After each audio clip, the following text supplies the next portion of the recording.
Point of view ನಲ್ಲಿ ನಾವು ಪ್ರತಿ ಒಂದನ್ನು ಅರ್ಥ ಮಾಡ್ಕೋಬೇಕು ಅಂತ ಹೇಳ್ತಾರೆ. ಅರ್ಥ ಆಗ್ತಾಯ್ತಾ? ಇಲ್ಲಿ ಇನ್ನ ಡೀಪ್ ಆಗಿ ಹೇಳ್ತೇನೆ. ಸೊ ಈ ಸಿಚುವೇಶನ್ ಬಂತು, ನನ್ನ ಮೈಂಡ್ ಪಾಯಿಂಟ್ ಆಫ್ ವ್ಯೂ ಏನಾಗುತ್ತೆ, ಡ್ಯುಯಾಲಿಟಿ ಇರುತ್ತೆ. ಕಷ್ಟ ಸುಖ ಅಂತ ನಾವು ಡಿಸೈಡ್ ಮಾಡ್ತೀನಿ, ಕನ್ಕ್ಲೂಷನ್ ತಗೊಂತೀನಿ. It's very bad.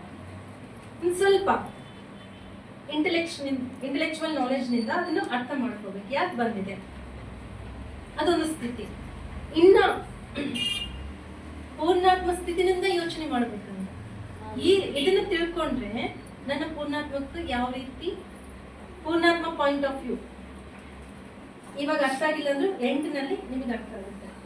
ಓಕೆ, ಅಷ್ಟು ವೇಯಿ ಆಂಗಲ್ ನಲ್ಲಿ ನಾವು ಯೋಚನೆ ಮಾಡಬೇಕಾಗ್ತದೆ. ಅವಾಗೆ ನೀನು ಸಹಸ್ರಾರ ಸ್ಥಿತಿನಲ್ಲಿ ಇದೆಯಾ ಅಂತ. ಸೊ ಆ 1000 ಪಾಯಿಂಟ್ ಆಫ್ ಯೋಚನೆ ಮಾಡಿದಾಗ ಆ ಪ್ರಾಬ್ಲಮ್ ಅನ್ನೋದೇ ಮರ್ತು ಬಿಡ್ತೀವಿ ನಾವು. ಹೌದಾ ಇಲ್ಲ? ಓಕೆ, ಅರ್ಥ ಆಗ್ತಾ ಇದ್ದ? ನಿದ್ದೆ ಬರ್ತಾ ಇದ್ದ? ಸೊ ಇಲ್ಲೇ ಸ್ಟಾಪ್ ಮಾಡಿಬಿಡ. Okay, next observe everything. ಪ್ರತಿ ಒಂದನ್ನು ಅಬ್ಸರ್ವ್ ಮಾಡಿ. 9th ಲೆಸನ್ ಇದು. Observe everything but surrender to your higher self. ಎಲ್ಲವನ್ನು ಅಬ್ಸರ್ವ್ ಮಾಡಿ, ಬಟ್ ನಿಮ್ಮ ಪೂರ್ಣಾತ್ಮಕ್ಕೆ ಸರೆಂಡರ್ ಆಗ್ರಿ, ಆ ವಿಶ್ವಾತ್ಮಕ್ಕೆ ಸರೆಂಡರ್ ಆಗ್ರಿ. ನೋಡ್ತಾ ಇರಿ ಇವೆಲ್ಲ ಯಾಕೆ ಬಂದವೆ, ಬಟ್ ಕಂಪ್ಲೀಟ್ ನೀವು ಸರೆಂಡರ್ ಆದ್ರೆ ಆ ಪೂರ್ಣಾತ್ಮಕ್ಕೆ ಶರಣಾಗತಿ,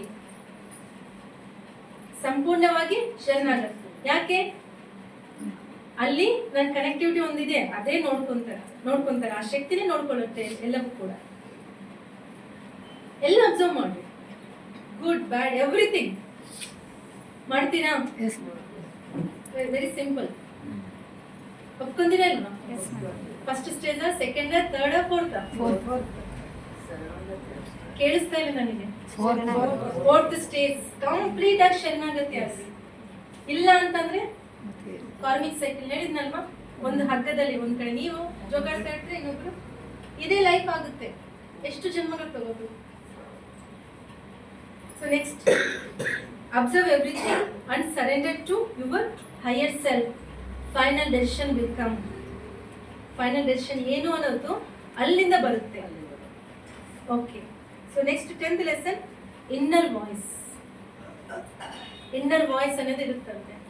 ಸೊ ಎಷ್ಟು ಜನ ಕನೆಕ್ಟ್ ಆಗಿರೋ? ಒಂದು ಶೂನ್ಯ ಸ್ಥಿತಿಗೆ ಹೋದಾಗ ನಮಗೊಂದು ಗೈಡೆನ್ಸ್ ಸಿಗುತ್ತೆ. ಮೊಬೈಲ್ ನಲ್ಲಿ ನ್ಯಾವಿಗೇಟರ್ ಆನ್ ಮಾಡ್ಕೊಂತೀವ, ಎಲ್ಲಿಗೆ ನಾವು ಹೋಗ್ಬೇಕಂದ್ರೆ ಅದೇನ್ ಹೇಳುತ್ತೆ? ಲೊಕೇಶನ್, ಲೆಫ್ಟ್ ರೈಟ್ ಹೋಗ್ರಿ ಅಂತ ಹೇಳುತ್ತಾ ಇಲ್ವಾ? ಮೊಬೈಲ್ ನಿಂದನೇ ಬಂದಿದೆ ಅಂತಂದ್ರೆ ನಮ್ಮ ಒಳಗಡೆನಿಂದ ಯಾಕೆ ಬರಲ್ಲ? ಕಂಪ್ಲೀಟ್ ಶೂನ್ಯ ಸ್ಥಿತಿಗೆ ಹೋಗಿ ಆ ಪ್ರಾಬ್ಲಮ್ ಎಂತದಾದ್ರೂ ಕೂಡ ಒಳಗಡೆನಿಂದ ಒಂದು ಗೈಡೆನ್ಸ್ ಬರುತ್ತೆ. ಆಲ್ರೆಡಿ ಬಂದವರು ಕೂಡ ಎಷ್ಟು ಜನ ಕೈ ಎತ್ತಿದ್ರು, ಎಲ್ಲರಿಗೂ ಬರುತ್ತೆ. ಕನೆಕ್ಟ್ ಆಗಬೇಕು. ಅದು ಹೇಗೆ? ಅಂತರಾತ್ಮ ಪ್ರಬೋಧನೆ. ಸೊ ಹೇಗೆ ಕನೆಕ್ಟ್ ಆಗ್ತೀವಿ?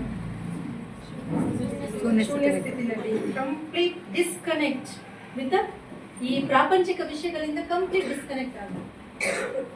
24 hours ಡಿಸ್ಕನೆಕ್ಟ್ ಆಗಬೇಡಿ, ಮತ್ತೆ ಫ್ಯಾಮಿಲಿ ಮಾತಾಡಬೇಕು. Just few minutes daily we have to disconnect. ಈ ಚಿಟ್ ಚಾಟ್ ಏನ್ ನಡೀತಾ ಇರ್ತದಲ್ಲ, no mobile, no family, no ನಿನ್ ಬಾಡಿನೂ ಇಲ್ಲ. ಅಲ್ಲಿ ಇರೋದು ಪೂರ್ಣವಾಗಿರುವಂತ ಒಳಗಡೆ ಇರುವಂತ ಚೈತನ್ಯನೇ ನಾನು, ಅದೇ ನಾನು. Just few minutes, 21 days daily ಒಂದು 10 minutes, ನಾಳೆ 15 minutes ನಿಮಗೋಸ್ಕರ. ಸೆಲ್ಫ್ ಲವ್ ಅಂತ ಹೇಳ್ತೀವಿ, ನಿಮಗೋಸ್ಕರ ನೀವು ಕೂತ್ಕೊಳ್ಳಿ. 15 minutes ಟೈಮ್ ಇಲ್ವಾ ನಿಮಗೋಸ್ಕರ? ನಿಮ್ ಕೆಲಸ ಮಾಡಕ್ಕೆ, ವರ್ಕೌಟ್ ಮಾಡಕ್ಕೆ ಇದೆ ಅಲ್ವಾ? ಮೊಬೈಲ್ ನಲ್ಲಿ ಬಿಟ್ಬಿಡ್ರಿ, ಡಿಸ್ಕನೆಕ್ಟ್ ಕಂಪ್ಲೀಟ್ ಆಗಿ. ಅಲ್ಲಿ ಸ್ಟಾರ್ಟ್ ಆಗುತ್ತೆ ಇನ್ನರ್ ವಾಯ್ಸ್ ಹೇಳೋದು ಸ್ಟಾರ್ಟ್ ಆಗುತ್ತೆ.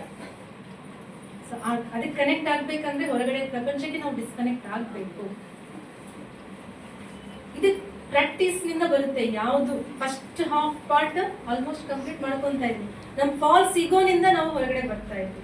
ಆ ಫಾಲ್ಸ್ ಈಗೋನಿಂದ ಹೊರಗಡೆ ಬರೋ ಪ್ರಯತ್ನ ಇವೆಲ್ಲ. ಈಸಿನಾ ಕಷ್ಟನಾ?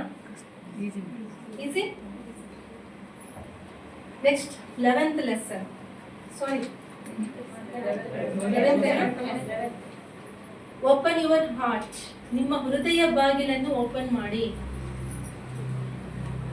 ಸೊ ಯಾಕೆ ಹೃದಯ ಬಾಗಿಲು ಏನಾಗಿರುತ್ತೆ?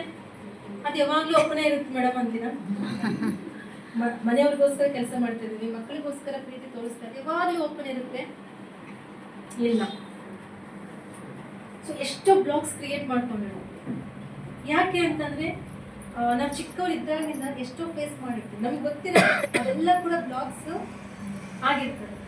ಸೊ ಎಷ್ಟೋ ಫ್ರೆಂಡ್ಶಿಪ್ ಬ್ರೇಕ್ ಆಗಿರುತ್ತೆ, ಮನೆಯಲ್ಲಿ ಒಂದು ಸಂಬಂಧದಿಂದ ನಾವು ಡಿಸ್ಕನೆಕ್ಟ್ ಆಗಿರ್ತೀವಿ. ಸೊ ಎಷ್ಟೋ ನಾವು ಈ ಲೈಫ್ ಸಾಕಪ್ಪ ಅಂತ ಒಂದು ಸಿಚುವೇಶನ್ಸ್ ಎಷ್ಟೋ ಬಂದಿದ್ದಾವ ಇಲ್ವಾ? ಅವು ಬಂದಾಗೆಲ್ಲ ಸುಮ್ಮನೆ ಹೋಗೋದಿಲ್ಲ. ಎಷ್ಟೋ ಬ್ಲಾಗ್ಸ್ ನಮ್ಮ ಒಳಗಡೆ ಮೆಮೊರೀಸ್ ಬಿಟ್ಟು ಹೋಗಿರುತ್ತೆ, ಅದನ್ನ ಓಪನ್ ಅಪ್ ಮಾಡಿ ಅಂತ ಹೇಳ್ತಾರೆ. ಇದಕ್ಕೆ ಅಂತಂದ್ರೆ ಹೃದಯದ ಬಾಗಿಲು. ಯಾಕೆ ಅಂತಂದ್ರೆ ಗೊತ್ತಲ್ಲ, ಹೃದಯ ಚಕ್ರ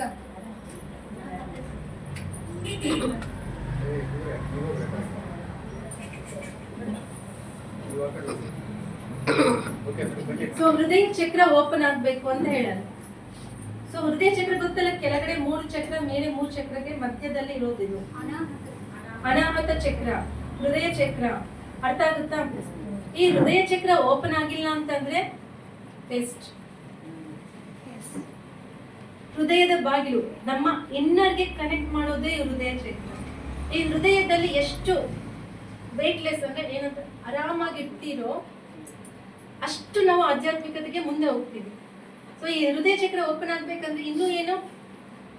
ಫರ್ಗಿವ್ನೆಸ್, ಕ್ಷಮಿಸಿಬಿಡಿ. ಸೊ ಯಾವುದು ಶಾಶ್ವತ ಅಲ್ಲ. ಹಾಗೆ ನೀವು ಮಾಡಿದ ತಪ್ಪು, ಏನೋ ತಪ್ಪು ಮಾಡಿರ್ತೀರಾ, ಅದನ್ನು ಕೊರತೆ ಇಟ್ಕೊಂಡಿರ್ತೀವಿ. So no one is perfect here. ಯಾರು ಪರ್ಫೆಕ್ಟ್ ಅಲ್ಲ, ಎಲ್ಲರಿಂದ ತಪ್ಪುಗಳು ನಡೀತಾ ಇರ್ತವೆ. ಅದಕ್ಕೂ ಕೂಡ ಕೊರತೆ ಇಟ್ಕೋಬಾರ್ದು. ಇನ್ನೊಬ್ಬನ್ನು ಕ್ಷಮಿಸಬೇಕು, ಹಾಗೆ ಕ್ಷಮೆಯನ್ನು ಕೇಳಿದಕ್ಕೂ ರೆಡಿ ಇರಬೇಕು. ಅಲ್ಲಿನಿಂದ ಹೀಲಿಂಗ್ ಅನ್ನೋದು ಸ್ಟಾರ್ಟ್ ಆಗುತ್ತೆ. ಈ ಹೃದಯ ಎಷ್ಟು ಕ್ಲಿಯರ್ ಇಟ್ಕೊಂಡಿರ್ತೀವೋ, forgiveness is very very important. ಯಾರ ಮೇಲೇನೂ ದ್ವೇಷ ಇಟ್ಕೋಬಾರ್ದು. ಅವ್ರನ್ನ ಯಾಕೆ ಫರ್ಗಿವ್ ಮಾಡ್ತಾ ಇದ್ರೆ ಅವ್ರಿಗೋಸ್ಕರ ಅಲ್ಲ, ನಿಮಗೋಸ್ಕರ ಫರ್ಗಿವ್ ಮಾಡ್ತಾರೆ. ಸೊ ಯಾವಾಗ ಆ ಕ್ಷಮಾಪಣೆ ಅನ್ನೋದು, ಕ್ಷಮಾ ತತ್ವ ಅನ್ನೋದು ನಮ್ಮಲ್ಲಿ ಬರುತ್ತೋ, ನಮಗೆ ಹೀಲಿಂಗ್ ಅನ್ನೋದು ಸ್ಟಾರ್ಟ್ ಆಗುತ್ತೆ. ನಿಮ್ಮ ಅನಾರೋಗ್ಯ ಆಗಿರ್ಬೋದು, ಫೈನಾನ್ಷಿಯಲ್ ಪ್ರಾಬ್ಲಮ್ ಆಗಿರ್ಬೋದು, ರಿಲೇಶನ್ಶಿಪ್ ಆಗಿರ್ಬೋದು, what ever it may be, healing ಆಗಬೇಕು ಅಂದ್ರೆ ಇಲ್ಲಿಂದಲೇ ಸ್ಟಾರ್ಟ್ ಆಗುತ್ತೆ. ಸೊ ಕಂಪ್ಲೀಟ್ ಆಗಿ ರಿಲೀಸ್ ಮಾಡಿ. ಎಲ್ಲಿನೂ ಕೊರತೆ ಅನ್ನೋದು ಬರಬಾರ್ದು, ಫೀಲಿಂಗ್ ಬರಬಾರ್ದು. ಸೊ ಅಲ್ಲಿ ನಮ್ಮ ಆಧ್ಯಾತ್ಮಿಕತೆ ಫಸ್ಟ್ ಸ್ಟೆಪ್ ಫರ್ಗಿವ್ನೆಸ್. ಆ ಕ್ಷಮಾಪಣ ಇಲ್ಲ ಅಂತಂದ್ರೆ ಎಷ್ಟು ಇರುತ್ತೆ ನೋಡ್ರಿ, ಒಳಗಡೆ ಇರ್ತದ. ಮತ್ತೆ ಫಾಲ್ಸ್ ಈಗೋಗೆ ಹೋಗ್ತೀವಿ ನಾವು. ಆ ಈಗೋ ನಾನು ಅನ್ನೋದನ್ನ ಬಿಟ್ಬಿಟ್ರೆ ಇದೆಲ್ಲ ಹೋಗ್ಬಿಡುತ್ತೆ. ಆ ಈಗೋ ಇರೋವರೆಗೆ ನನ್ನನ್ನು ಅಂದಿದ್ದಾರೆ, ನಾನು ಇಷ್ಟು ದೊಡ್ಡ ಮಾಸ್ಟರ್, ನನ್ನನ್ನು ಇನ್ನೊಬ್ರು ಹಿಂಗೆ ಮಾತಂದಿದ್ದಾರೆ, ಅಲ್ಲಿನೂ ಬರಬಾರ್ದು. ಆಧ್ಯಾತ್ಮಿಕ ಬಂದ ಮೇಲೆ ಕೂಡ ಬರಬಾರ್ದು. ಬಟ್ ಇರಬೇಕು. ಏನಿರ್ಬೇಕು? ಆತ್ಮಾಭಿಮಾನ ಇರ್ಬೇಕು. ನಾನು ಗ್ರೇಟ್ ತಪ್ಪದು, ನಾನು ಮಾತ್ರ ಗ್ರೇಟ್ ಅನ್ನೋದು ತಪ್ಪು. ನಾನು ಗ್ರೇಟ್ ಅನ್ನೋದು ತಪ್ಪಲ್ಲ, ಅದು ಇರಬೇಕು. ಸ್ವಾಭಿಮಾನ